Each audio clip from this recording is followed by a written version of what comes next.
প্যালেস্টাইনে আগ্রাসন চালানোর মধ্যে এবার লেবাননে হামলার জন্য অনুমোদন দিয়েছে Israel. Israeli defence forces IDF এক বিবৃতিতে জানিয়েছে, পরিস্থিতি পর্যালোচনায় লেবাননে আক্রমণের জন্য অপারেশনাল পরিকল্পনা অনুমোদিত হয়েছে। লেবাননে ইরানপন্থী হিজবুল্লাহ গোষ্ঠীর সঙ্গে সংঘর্ষ বেড়ে যাওয়ার পর এই পরিকল্পনার অনুমোদন দেওয়া হলো।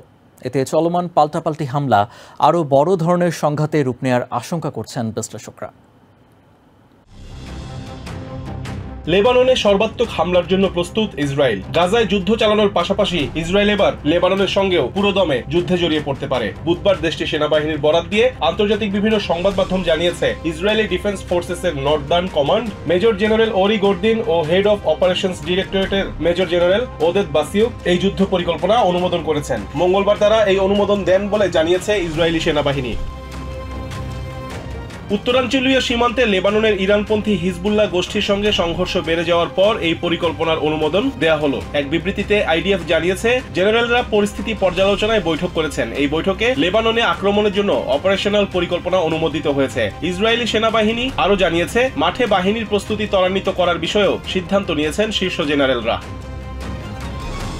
লেবাননের হিজবুল্লাহ ও প্যালেস্টাইনের মিত্র গোষ্ঠীগুলোর পক্ষ থেকে ইসরায়েলের উত্তরাঞ্চলীয় সীমান্তে ধারাবাহিক হামলার মধ্যে ইসরায়েলি সেনাবাহিনী পরিকল্পনাটির অনুমোদন দিল। ইসরায়েল এরই মধ্যে সতর্ক করে বলেছে, 7 অক্টোবরের নৃশংসতার পর সীমান্ত এলাকায় হিজবুল্লাহ গোষ্ঠীর উপস্থিতি তারা সহ্য করবে না। কূটনৈতিক সমাধান না হলে হিজবুল্লাহকে লেবাননের আরও গভীরে ঠেলে দেওয়ার জন্য সামরিক পদক্ষেপ নেওয়া হবে। মঙ্গলবার রাতে ইসরায়েলি বাহিনী জানিয়েছে, তাদের বিমান প্রতিরক্ষা ব্যবস্থা উত্তর ইসরায়েলের লেবাননের কাছাকাছি গেশার হাজিফ উপকূলের সমুদ্রের ওপর একটি সন্দেহজনক ড্রোন ভূপাতিত করেছে। এছাড়া ইসরায়েলি যুদ্ধবিমান দক্ষিণ লেবাননে হিজবুল্লাহর বেশ কয়েকটি লক্ষ্যবস্তুতে আঘাত করেছে।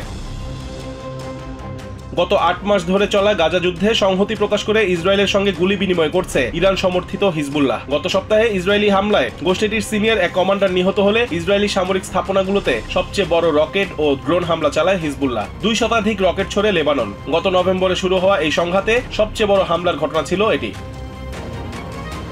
রিজওয়ান কাদের, TVN 24 news desk.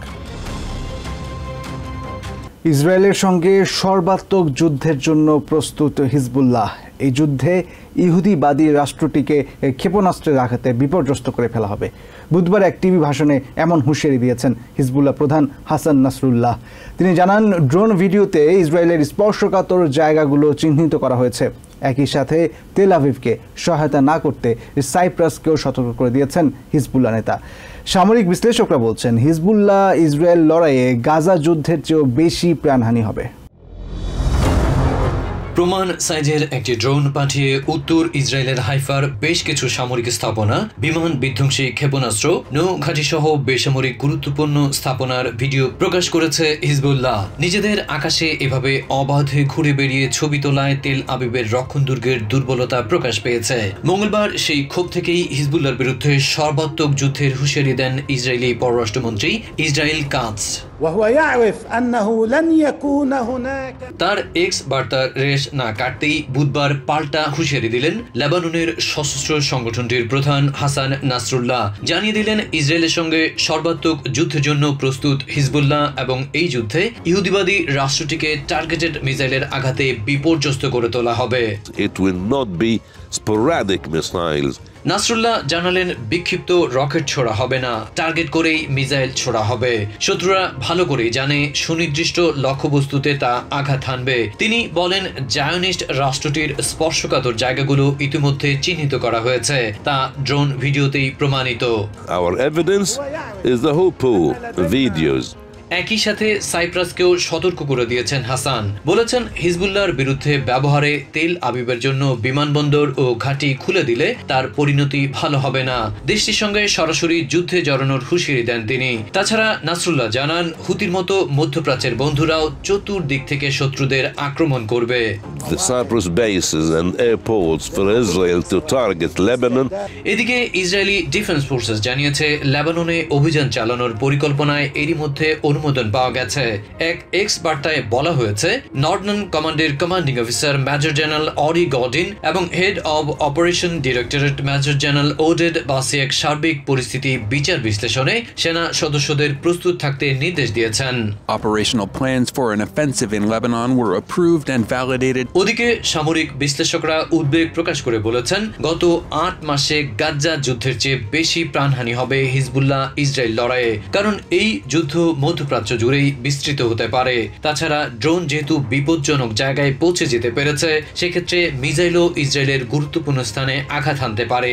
That is basically seen here as a message by Hezbollah. এই যুদ্ধে ইয়েমেনের হুতি বিদ্রোহীদের পাশাপাশি উপসাগরীয় অঞ্চলে ইরানের মদতপুষ্ট মিলিশিয়া বাহিনীও জড়িয়ে পড়বে, ফলে ব্যাপক আকারে ছড়িয়ে পড়বে যুদ্ধ।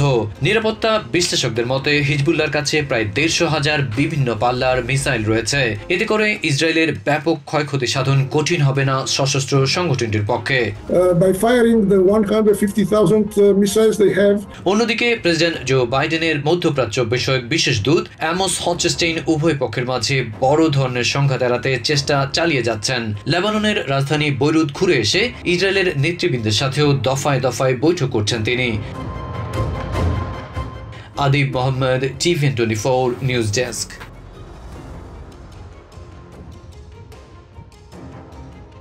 গাজায় যুদ্ধাপরাধ ও মানবতা বিরোধী অপরাধের জন্য ইসরায়েলকে অভিযুক্ত করেছে জাতিসংঘের উচ্চ পর্যায়ের আন্তর্জাতিক তদন্ত কমিশন। স্বাধীন ওই কমিশনের প্রতিবেদনে বলা হয়েছে, গাজার বেসামরিক মানুষের উপর ইচ্ছা করেই হামলা চালিয়েছে ইসরায়েলি বাহিনী। বুধবার সুইজারল্যান্ডের জেনিভায় জাতিসংঘ মানবাধিকার কাউন্সিলের 56তম অধিবেশনে প্রতিবেদনটি তুলে ধরেন তদন্ত কমিটির প্রধান নাভি পিলে। পরে এক সংবাদ সম্মেলনে কমিটির সদস্য কমিশনার ক্রিস সাইডুটি বলেন, ইসরায়েলি সামরিক বাহিনী বিশ্বের অন্যতম অপরাধী সেনাবাহিনী। গত 7 অক্টোবর শুরু হওয়া ইসরায়েল হামাস সংঘাত নিয়ে বিস্তৃত তদন্ত চালায় জাতিসংঘের মানবাধিকার কাউন্সিল সমর্থিত স্বাধীন আন্তর্জাতিক তদন্ত কমিশন। বুধবার সুইজারল্যান্ডের জেনিভায় জাতিসংঘ মানবাধিকার কাউন্সিলের 56তম অধিবেশনে প্রতিবেদনটি তুলে ধরেন তদন্ত কমিটির প্রধান এবং মানবাধিকার বিষয়ক সাবেক হাই কমিশনার নাভি পিলে। Israeli authorities are responsible for war crimes. তিনি জানান, গাজায় ইসরায়েলের সংঘটিত অপরাধগুলোর মধ্যে রয়েছে নির্মূল অভিযান, ইচ্ছাকৃতভাবে বেসামরিক নাগরিক এবং স্থাপনায় হামলা, ইচ্ছাকৃত হত্যা এবং যুদ্ধের কৌশল হিসেবে গাজার বাসিন্দাদের অনাহারের মুখে ঠেলে দেয়া। Intentionally directing attacks against civilians and civilian objects. নাভি পিলে আরো বলেন, 7 অক্টোবরে হামাসও যুদ্ধাপরাধ করেছে, কিন্তু তার ফলে গাজায় ইসরায়েলের এমন বর্বর কর্মকাণ্ড বৈধতা পেতে পারে না। Is violence with the intent to humiliate and further subordinate. জেনেভায় জাতিসংঘে নিযুক্ত প্যালেস্টাইনের স্থায়ী প্রতিনিধি ইব্রাহিম খারিসি বলেন, ইসরায়েল গাজায় কি ধরনের অপরাধযোগ্য চালাচ্ছে কমিশনের তদন্ত প্রতিবেদন তার প্রমাণ। হাসপাতাল, স্কুল বা মসজিদকে লক্ষ্যবস্তু করার কোনো যুক্তি থাকতে পারে না। দখলদার বাহিনী জানে সেখানে শিশু ও নারী রয়েছে এবং বেশিরভাগ সময় তাদের সরে যাওয়ার জন্য কোনো সতর্ক বার্তা ছাড়াই হামলা চালানো হয়। শিশু, নারী ও বৃদ্ধদের ওপর হামলা যুদ্ধাপরাধ। তবে অধিবেশনে ইসরায়েলের রাষ্ট্রদূত কোনো বক্তব্য রাখেননি। তার পরিবর্তে ইসরায়েলি এক নারীকে কথা বলার সুযোগ করে দেন, যার 23 বছর বয়সী মেয়ে রোমি গাজায় হামাসের হাতে জিম্মি রয়েছেন। The world needs them. Please help me hug my daughter again. পরে আনুষ্ঠানিক সংবাদ সম্মেলনে কথা বলেন তদন্ত কমিশনের সদস্যরা। তারা জানান, গাজার যুদ্ধে সংঘটিত অপরাধের বিষয়ে ইন্টারন্যাশনাল ক্রিমিনাল কোর্টে এরই মধ্যে 7,000টি প্রমাণ জমা দেওয়া হয়েছে। With the office of the prosecutor at the International Criminal Court. নিজেদের সামরিক বাহিনীকে বিশ্বের সবচেয়ে নৈতিক সামরিক বাহিনী হিসেবে ইসরায়েলের দাবির বিষয়ে এ সময় কমিশনার ক্রিস সাইডোটিকে প্রশ্ন করা হয়। And we've done that in relation to the recent events, and you can see that in the report. গাজায় অবিলম্বে ও পূর্ণ যুদ্ধবিরতির জন্য জাতিসংঘের নিরাপত্তা পরিষদে পাশ হওয়া প্রস্তাবের কথা উল্লেখ করে সংঘাতের পুরোপুরি অবসানের আহ্বান জানায় commission. Asad real, TVN24 news desk. প্রধানমন্ত্রী বেঞ্জামিন নেতানিয়াহুর আপত্তিকর মন্তব্যের পর ইসরায়েলের কর্মকর্তাদের সঙ্গে বৈঠক বাতিল করেছে হোয়াইট হাউস। বৃহস্পতিবার ওই বৈঠক হওয়ার কথা ছিল। গাজায় হামলা অব্যাহত রাখা নিয়ে ইসরায়েলের সঙ্গে ক্রমেই বাইডেন প্রশাসনের সম্পর্কের অবনতি হচ্ছে বলে মনে করছেন বিশ্লেষকরা। হোয়াইট হাউসের প্রেস সেক্রেটারি কারিন জন পিয়ার দাবি করেছেন, নেতানিয়াহু কোন অস্ত্র সরবরাহ বন্ধের কথা বলেছেন তা তারা নিশ্চিত নন। Israel, America's closest ally, fighting for its life, fighting against Iran. গত কয়েক মাস ধরে ইসরায়েলে অস্ত্র সরবরাহ আমেরিকা আটকে রেখেছে বলে মঙ্গলবার এক ভিডিওতে দাবি করেন প্রধানমন্ত্রী বেঞ্জামিন নেতানিয়াহু। ঘনিষ্ঠ মিত্র দেশটির জন্য আমেরিকা কেন অস্ত্র সহযোগিতা আটকে রেখেছে এ নিয়ে প্রশ্ন তোলেন তিনি। তবে নেতানিয়াহু কোন অস্ত্রের চালানের কথা বলেছেন তা স্পষ্ট নয় বলে জানিয়েছেন হোয়াইট হাউসের press secretary Karine Jean Pierre. We generally do not know what he's talking about. We just don't. গত মে মাসে গাজার রাফায় বেসামরিক নাগরিকদের প্রাণহানির আশঙ্কায় শুধুমাত্র একটি অস্ত্রের চালান প্রেসিডেন্ট বাইডেন স্থগিত করেছিলেন বলে দাবি করেছে স্টেট ডিপার্টমেন্ট। তবে নেতানিয়াহুর এই ভিডিও প্রকাশের পর ইরান নিয়ে ইসরায়েলের কর্মকর্তাদের সঙ্গে হোয়াইট হাউসে পূর্ব পরিকল্পিত বৈঠক বাতিল করেছে বাইডেন সরকার। আগামী জুলাইতে কংগ্রেসে ইসরায়েলের প্রধানমন্ত্রীর ভাষণ দেওয়ার কথা থাকলেও এ নিয়ে ডেমোক্র্যাটদের মধ্যে মতপার্থক্য দেখা দিয়েছে। নেতানিয়াহুকে যুদ্ধাপরাধী আখ্যায়িত করে কংগ্রেসে তার ভাষণের পরিকল্পনা বাদ দেওয়ার আহ্বান জানিয়েছেন নিউ ইয়র্কের কংগ্রেসম্যান আলেকজান্দ্রিয়া ওকাসিও-কর্টেজ। নেতানিয়াহু গাজায় মানবিক সংকট সৃষ্টি করেছেন। তিনি আমেরিকার দ্বিরাষ্ট্র নীতিকে সমর্থন করেন না বলে ইসরায়েলের প্রধানমন্ত্রীর সমালোচনা করেছেন Democratic senator Elizabeth Warren. He does not support U.S. policy for a two-state solution. এদিকে লেবাননে ইসরায়েলি সেনাদের হামলায় হিজবুল্লাহর 3 যোদ্ধা নিহত হয়েছে। লেবাননের সশস্ত্র সংগঠনের বিরুদ্ধে পূর্ণ যুদ্ধের বিষয়ে ইসরায়েল পরিকল্পনা অনুমোদনের পরই আইডিএফ এর হামলায় হিজবুল্লাহর 3 সদস্য প্রাণ হারালেন। ইসরায়েল ও হিজবুল্লাহর মধ্যে পূর্ণাঙ্গ যুদ্ধ বাঁধলে ইসরায়েলের জন্যই তা আশঙ্কাজনক হবে বলে মনে করছেন লেবাননের সাবেক সেনা কর্মকর্তা ইলিয়াস হান্না। তিনি মনে করেন গাজায় হামলা নিয়ে আন্তর্জাতিক চাপের মধ্যে ইসরায়েল লেবাননে যুদ্ধ শুরু করলে সব দিক থেকেই বিপদে পড়বে। The war you have to go into really terminating what's happening in Gaza. Masum Hasan, TVN 24 news desk. পশ্চিমা দেশগুলোর সম্ভাব্য হামলা মোকাবিলায় একে অন্যকে সামরিক সহায়তা দেবে রাশিয়া ও নর্থ কোরিয়া। বুধবার পিয়ংইয়ংয়ে রুশ প্রেসিডেন্ট ভ্লাদিমির পুতিন এবং নর্থ কোরিয়ার নেতা কিম জং উনের উপস্থিতিতে দেশ দুটি কৌশলগত দ্বিপক্ষীয় প্রতিরক্ষা চুক্তি সই করেছে। এ সময় শর্তহীনভাবে মস্কোর যে কোনো নীতিকে সমর্থন দেওয়ার প্রতিশ্রুতি দেয় পিয়ংইয়ং। 2 যুগ পর দুদিনের সফরে পিয়ংইয়ং সফরে যান প্রেসিডেন্ট পুতিন। নর্থ কোরিয়া সফর শেষে ভিয়েতনামে গেছেন তিনি। আগের যে কোনো সময়ের চেয়ে রাশিয়া নর্থ কোরিয়ার সম্পর্ক আরো জোরালো করার ঘোষণা দিয়েছেন দেশ দুটির শীর্ষ নেতারা। দীর্ঘ 24 বছর পর রুশ প্রেসিডেন্ট ভ্লাদিমির পুতিনের নর্থ কোরিয়া সফর ভিন্ন গুরুত্ব বহন করছে। বিশেষ করে ইউক্রেনে চলমান যুদ্ধের মধ্যেই তার এই সফর পিয়ংইয়ং এর কাছ থেকে সামরিক সহযোগিতা পাওয়ার রাস্তা আরো প্রশস্ত করবে বলে ধারণা করছেন বিশ্লেষকরা। দ্বিপক্ষীয় প্রতিরক্ষা চুক্তি সইয়ের পর সংবাদ সম্মেলনে কথা বলেন নর্থ কোরিয়ার নেতা কিম জং উন।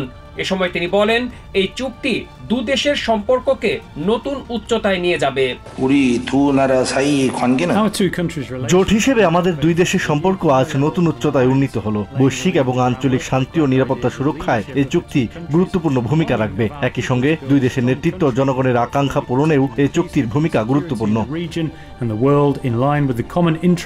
এর আগে নর্থ কোরিয়ার নেতার সঙ্গে বৈঠক করেন পুতিন। এ সময় ইউক্রেন যুদ্ধে রাশিয়াকে সমর্থন দেয়ায় কিম জং উনের প্রতি কৃতজ্ঞতা জানান তিনি। আমরা দীর্ঘদিন ধরে পশ্চিমা আধিপত্যবাদ নীতির বিরুদ্ধে লড়াই করে আসছি। আমেরিকার সাম্রাজ্যবাদী নীতির বিরুদ্ধে লড়ছি। নর্থ কোরিয়ার সমর্থন আমাদের নতুন শক্তি দেবে। আন্তর্জাতিক সম্প্রদায় থেকে বিচ্ছিন্ন ও দুর্বৃত্ত রাষ্ট্র হিসেবে পরিচিত নর্থ কোরিয়ার ভাবমূর্তি উন্নয়ন এবং দেশটির সঙ্গে কূটনৈতিক সম্পর্ক জোরালো করতে সেখানে পুতিনের সফর জরুরি ছিল বলে মনে করেন কোরিয়ান উইমেন ইউনিভার্সিটির নর্থ কোরিয়ান স্টাডিজের প্রফেসর পাক ওয়াংগন। The biggest point of this North Korea-Russia summit is that it has a symbolic meaning.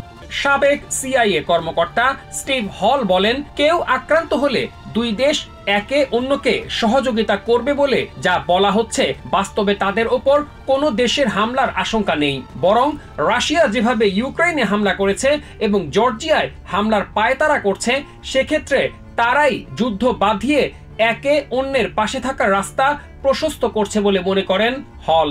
When has either North Korea or Russia been attacked? It's actually been, certainly in the case of Russia. Masum Hasan, TVN 24 news desk. পারমাণবিক শক্তি সমৃদ্ধ দুই দেশ Russia ও north কোরিয়ার মধ্যে একটি কৌশলগত অংশীদারিত্ব চুক্তি স্বাক্ষরিত হয়েছে। বুধবার নর্থ কোরিয়ার পিয়ংইয়ংয়ে ওই চুক্তি স্বাক্ষর করেন নর্থ কোরিয়ার নেতা কিম জং উন ও রাশিয়ার প্রেসিডেন্ট ভ্লাদিমির পুতিন। এ সময় পারস্পরিক অর্থনৈতিক ও সামরিক সহযোগিতা সম্প্রসারণের পাশাপাশি আমেরিকার বিরুদ্ধে ঐক্যবদ্ধভাবে কাজ করে যাওয়ার অঙ্গীকার করে দেশ দুটি। পিয়ংইয়ং সফরকালে বুধবার 2 ঘন্টার একান্ত বৈঠকের পর রুশ প্রেসিডেন্ট ভ্লাদিমির পুতিন ও নর্থ কোরিয়ার নেতা কিম জং উন একটি কৌশলগত অংশীদারত্ব চুক্তি স্বাক্ষর করেন। এ সময় দুই নেতাই আমেরিকাকে ঐক্যবদ্ধভাবে প্রতিহত করার অঙ্গীকার করেন। রুশ রাষ্ট্রীয় বার্তা সংস্থা তাস জানায়, নতুন এই চুক্তিটি 1961 এবং 2000 থেকে 2001 সালে স্বাক্ষরিত চুক্তির স্থলাভিষিক্ত হবে। চুক্তি স্বাক্ষরের পর এক সংবাদ সম্মেলনে কিম বলেন, দুই দেশের মধ্যে এটি সবচেয়ে শক্তিশালী চুক্তি। চুক্তিতে সামরিক, অর্থনৈতিক, রাজনৈতিক, সাংস্কৃতিক খাত সহ বিভিন্ন ক্ষেত্রে পারস্পরিক সহযোগিতার বিষয়ে উল্লেখ রয়েছে।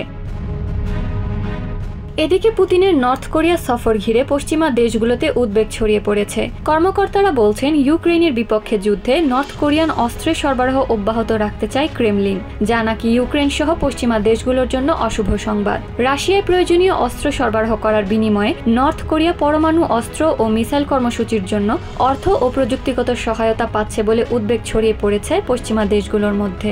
বুধবারের বৈঠকের শুরুতে পুতিন ইউক্রেনের বিরুদ্ধে যুদ্ধে নর্থ কোরিয়ার সমর্থনের জন্য কিমকে ধন্যবাদ জানান। গত বছর আপনার রাশিয়া সফরকালে দুই দেশের সম্পর্ক নতুন গভীরতা পেয়েছে। আজকের এই চুক্তি আমাদের সম্পর্ককে আরো দৃঢ় ও দীর্ঘকালীন করবে। আমরা ইউক্রেনের বিরুদ্ধে যুদ্ধে আপনার অটল সমর্থনের প্রশংসা করি। এ সময় কিম বলেন, মস্কো ও পিয়ংইয়ং এর বন্ধুত্ব এখন সোভিয়েত আমলের চেয়েও ঘনিষ্ঠ। ইউক্রেনের বিরুদ্ধে যুদ্ধে রাশিয়াকে পূর্ণ সমর্থনের প্রতিশ্রুতি দিয়েছেন Kim. Adeline Shreya, TVN 24 news desk. New York থেকে সম্প্রচারিত TVN 24 টেলিভিশন বিশ্বজুড়ে বাঙালির কণ্ঠস্বর।